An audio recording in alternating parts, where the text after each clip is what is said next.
கிறிஸ்து சுவிசேஷ ஆலயத்திலிருந்து 5 நிமிட தியானம். தினம் ஒரு வேத வசனத்திற்கு உங்களுடைய அன்புடன் வரவேற்கிறேன். இன்றைக்கு நாம் தியானிக்க முடியாத வேத வசனம் 66ஆம் சங்கீதத்திலே 19ஆம் வசனம். மெய்யாய் தேவன் எனக்கு செவி கொடுத்தார், என் ஜெபத்தின் சத்தத்தை கேட்டார். நம்முடைய ஜெபத்தினுடைய சத்தத்தை கர்த்தர் கேட்கிற தேவனாக இருக்கிறார்.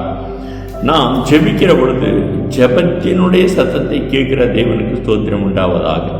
64ஆம் சங்கீதத்தில் 1ஆம் வசனம் சொல்லுகிறது, தேவனை என் விண்ணப்பத்தில் என் சத்தத்தை கேட்டருளும், சத்துருவால் வரும் பயத்தை நீக்கி என் பிராணனை காத்துக்கொள்ளும்.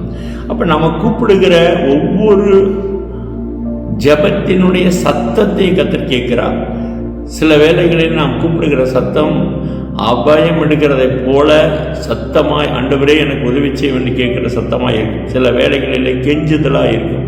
சில வேளைகளிலே அவரை உயர்த்துவதாக இருக்கும், ஆராதனை செய்வதாக இருக்கும். எல்லா சத்தத்தையுமே நம்முடைய ஜெபத்தின் சத்தத்தை கர்த்தர் கேட்கிறவராய் இருக்கிறார்.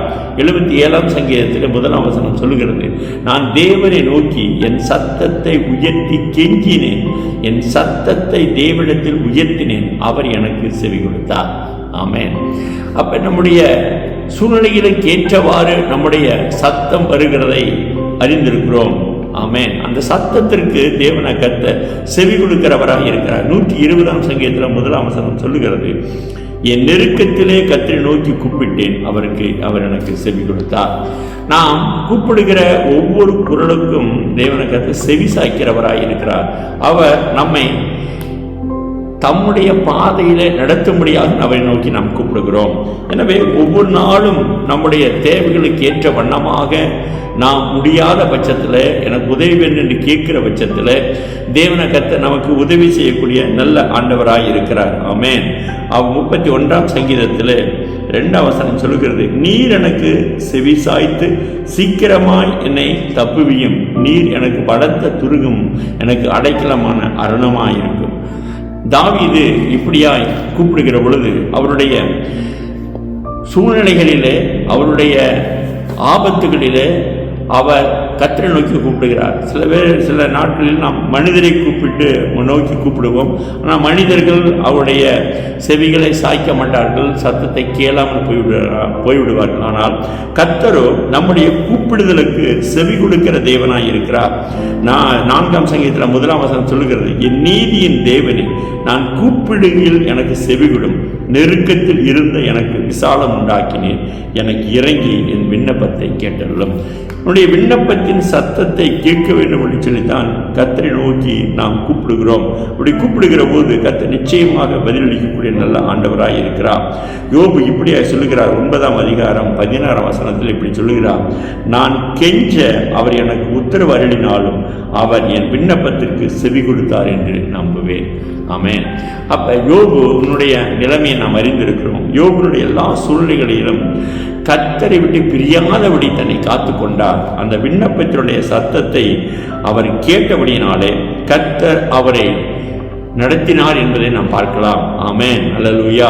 அவர் அந்த கஷ்டங்கள், பாடுகள், பிரச்சனைகள் எல்லாம் முடிந்த பிறகு தேவனை கர்த்தர் அவர் பூரண ஆயுசு உள்ள வரையிலும் அவர் இருந்தார் என்பதை நாம் பார்க்கலாம். எனவே 2 சாமுவேல் 22ஆம் அதிகாரம் 7ஆம் வசனத்தில் கர்த்தரை நோக்கி நாம் கூப்பிடுகிற பொழுது அவர் எப்படியா நம்ம செவி கொடுத்தார் என்பதையும் அவர் நமக்கு திட்டமாய் சொல்லுகிறார். எனவே நாம் கர்த்தரை நோக்கி கூப்பிடுகிற ஒவ்வொரு வினாடியும் தேவனை கர்த்தர் நம்முடைய விண்ணப்பத்துக்கு செவி கொடுக்கிறவராய் இருக்கிறார். நியாயாதிபதிகள் 13ஆம் அதிகாரம் 9ஆம் வசனத்தில் இப்படி சொல்லப்பட்டிருக்கிறது, தேவன் மனோவாவின் சத்தருக்கு செவி சாய்த்தார். அந்த ஸ்திரீ வயல்வெளியில் இருக்கும்போது தேவனுடைய தூதனானவர் திரும்பவும் அவளிடத்தில் வந்தார்.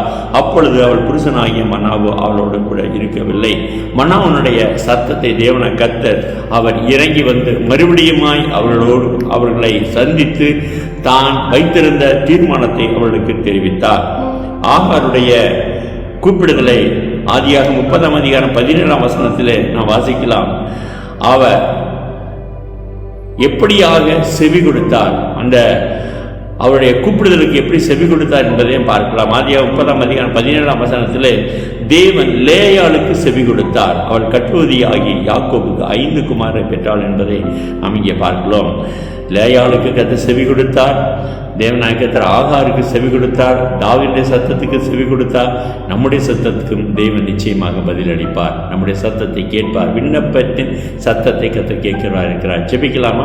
மகா இரக்கம் கிருபை நிறைந்த எங்கள் ஜீவனுடைய நல்ல பிதாவே, அநேக ஜெபங்களுடைய சத்தத்தை கேட்டீர் ஆண்டவரே. எங்களுடைய ஜெபத்தின் சத்தத்தையும் இந்த நாளில் கேட்கும்படியாக உங்களுடைய சமூகத்தில் நாங்கள் வருகிறோம். கர்த்தருடைய சத்தத்தை கேட்டு கர்த்தர் பதில் எழுப்பீராம். இயேசு நாமத்தில் ஜெபிக்கிறேன் ஜீவனுள்ள நல்ல பிதாவே, ஆமென். God bless you. கர்த்தர் உங்களை ஆசீர்வதிப்பாராக. ஆமென்.